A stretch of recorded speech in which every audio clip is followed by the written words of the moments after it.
Today, Israel's defense minister orders the army to prepare for Gaza residents' departure, as some Arab American voters say they're standing by Trump after his shock proposal. South Africa's president prepares his State of the Nation in the face of US opposition to a land ownership law. And Trump seeks to ban transgender athletes from women's sports. It's Thursday, February 6th. This is Reuters World News, bringing you everything you need to know from the front lines in 10 minutes every weekday. I'm Jonah Green in New York. And I'm Tara Oakes in London.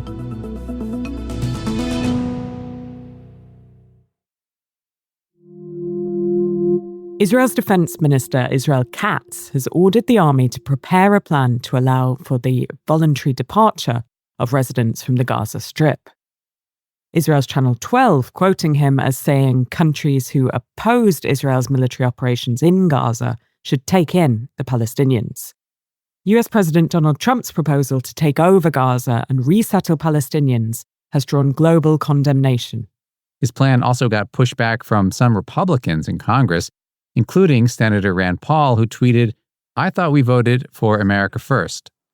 The fiercest comments were perhaps from United Nations Secretary General Antonio Guterres. It is vital to stay true to the bedrock of international law. It is essential to avoid any form of ethnic cleansing. Trump's top aides staunchly defended his proposal, but backed away from some elements of the plan. Here's White House Press Secretary Caroline Leavitt. The president has not committed to putting boots on the ground in Gaza. He has also said that the United States is not going to pay for the rebuilding of Gaza. While Arab American leaders are criticizing Trump's proposal, some voters in the community still think he's the best option for peace. Reporter Andrea Shalal has been talking to them to find out why. A lot of Arab Americans and Muslims that voted for Donald Trump credit President Trump for helping to bring about the ceasefire. After months and months and months of less than stellar results by the Biden administration, it was really on the eve of the inauguration that this ceasefire was reached. And people also said to me, look, we know this is how this guy operates, right? He says things that are provocative, like buying Greenland. We know it's a negotiating position. I spoke with someone earlier today, Yahya Basha, who's a medical doctor and founder of Muslims for American Progress, who said he wasn't surprised. I don't regret anything I did to get Trump elected, and I hope we see positive signs in the future. There have been proposals like this before, so some people remain skeptical that those plans will actually be executed.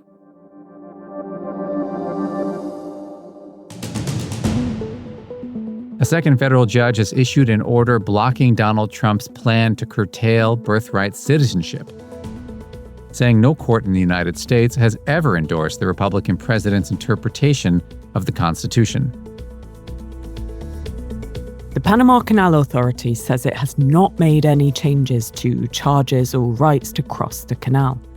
The announcement comes after the State Department said that US government ships could make the crossing without paying any fees.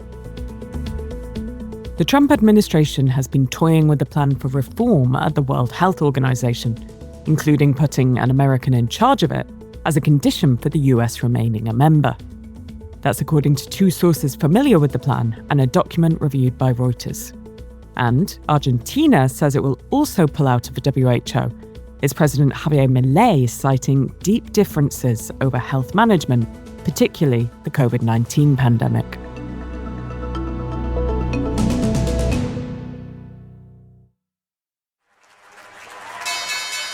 Over on markets, China is challenging Donald Trump's tariffs at the World Trade Organization, and shippers are warning of chaos. Carmel Crimmins is here with more.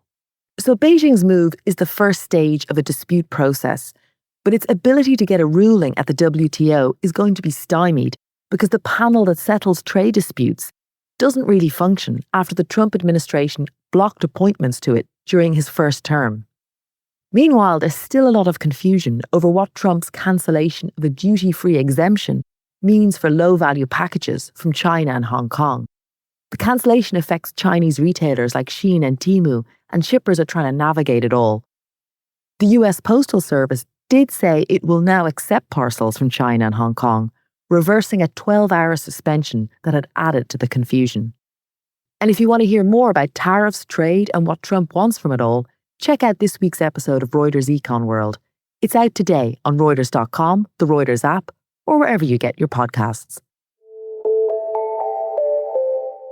South African President Cyril Ramaphosa is set to give his State of the Nation address later today.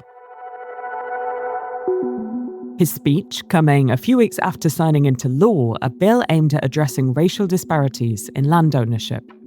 President Trump and his advisor Elon Musk aren't fans. Trump posted, without citing evidence, that South Africa is confiscating land and certain classes of people were being treated very badly, saying he would suspend aid to the country over the policy. Musk, who is South African born, accuses his home country of having openly racist ownership laws. Tim Cox is our chief correspondent for Southern Africa. So land ownership in South Africa is about 80% privately held. It's mostly in white hands. So of the sort of freehold farmland that's out there, about 75% of it is owned by white farmers, and white people make up about 8% of the population, compared to 80% of black people, and black farmers own only about 4%. So you can see from those figures how skewed the ownership is. This is a product of the apartheid history of South Africa.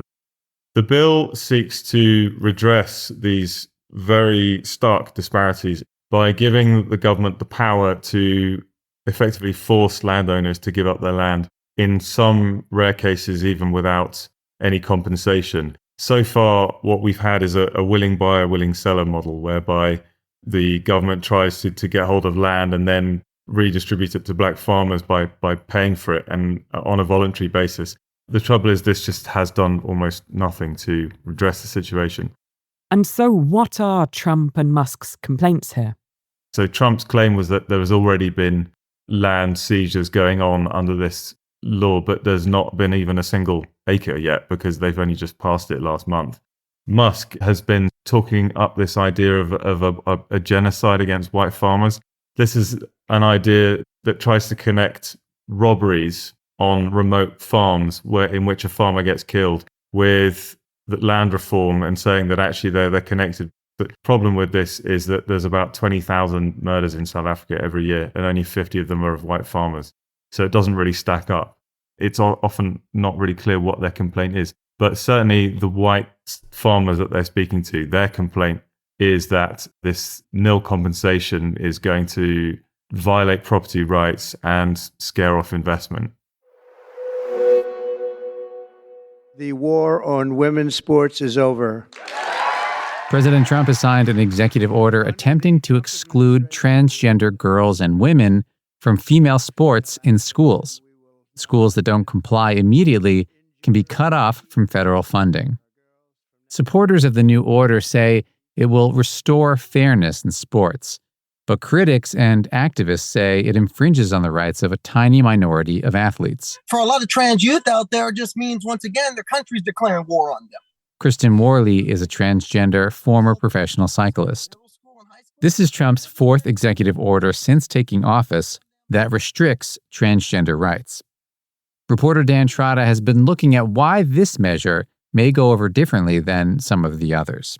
In general terms, the trans issue has been very partisan. That is, Democrats have supported trans rights and Republicans have sought to restrict them. In this case, there may be a little bit more of an overlap. This issue, when Trump spoke about it at his rallies during the campaign, got huge applause. He spent millions and millions of dollars on an advertisement that spoke to this issue. So it seems to have found an audience beyond the other trans issues. The order is a novel interpretation of Title IX. Can you explain how? Title IX is a federal law that bans discrimination in education on the basis of sex. Obama and Biden both had interpreted that to mean a ban on discrimination against transgender people. Trump now is trying to reverse that and say that what Title IX really does is protects non-transgender women and girls from competing against trans women and girls in sports. It will be interesting to see what the courts say.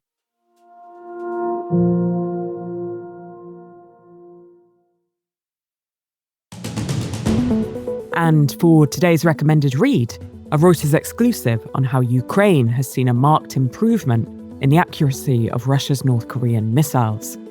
There's a link to the story in the pod description. And for more on any of the stories from today, check out Reuters.com or the Reuters app. Don't forget to follow us on your favorite podcast player. We'll be back tomorrow with our daily headline show.